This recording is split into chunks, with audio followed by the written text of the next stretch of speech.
আসসালামু আলাইকুম, Rabiya family blog থেকে সবাইকে স্বাগত।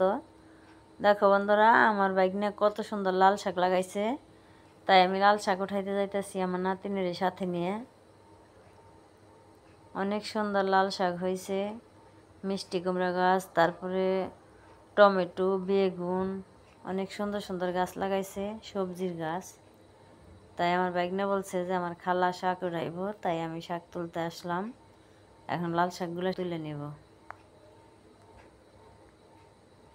আমি আর আমার নাতিনে লাল শাকগুলো উঠাইতেছি। অনেক সুন্দর লাল শাক হয়েছে। আর মাঝে মাঝে রাই সইষে, ওই সইষার শাকও খাওয়া যায়। আর ওই সইষে দিয়ে ভর্তা খাওয়া লাগে। কত সুন্দর লাল শাক, একবারে ফ্রেশ, কোনো সার বিষ দেয় নাই, সার বিষ ছাড়া। অনেক সুন্দর শাকগুলো, সবগুলো আমি তুলে নিলাম। দেখো বন্ধুরা, কত সুন্দর শাক।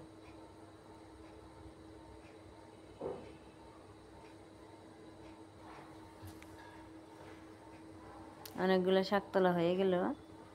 দেখো বন্ধুরা, কত সুন্দর শাক, একবার ফ্রেশ।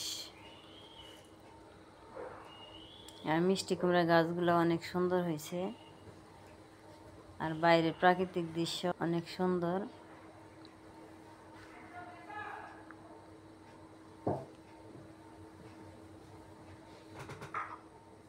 আম গাছও মুকুল এসে গেছে।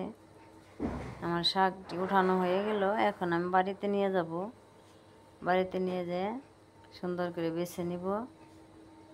এই সবগুলো শাক আমি নিয়ে আসলাম। এখন আমি এখানে ঢেলে সুন্দর করে একটা একটা করে বেছে নিব। এইভাবে বেছে নিলাম। এখন আমি ধুয়ে কেটে তারপরে রান্না বসাবো। আমি বসিয়ে দিলাম রান্না, শুধু ভাজি করব। এই ভাজির মধ্যে আমি একটু রসুন দিব আর লবণ দিব। লবণ দিয়ে দিলাম। আর এখন একটু রসুন দিয়ে দিব। এই দেখো বন্ধুরা, একটু সময়ের মধ্যে শাকগুলো সব নরম হয়ে গেছে। এই যে দেখো বন্ধুরা, লাল শাকটা আমি ভাজি করে নিয়ে আসলাম। আমি হালকা শুধু রসুন আর লবণ দিয়ে ভাজি করছি।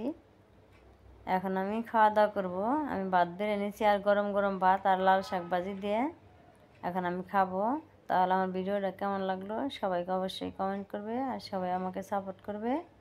তাহলে আজকের ভিডিও এখানেই শেষ করলাম। সবাই ভালো থাকবে, সুস্থ থাকবে, সাবধানে থাকবে। আল্লাহ হাফেজ।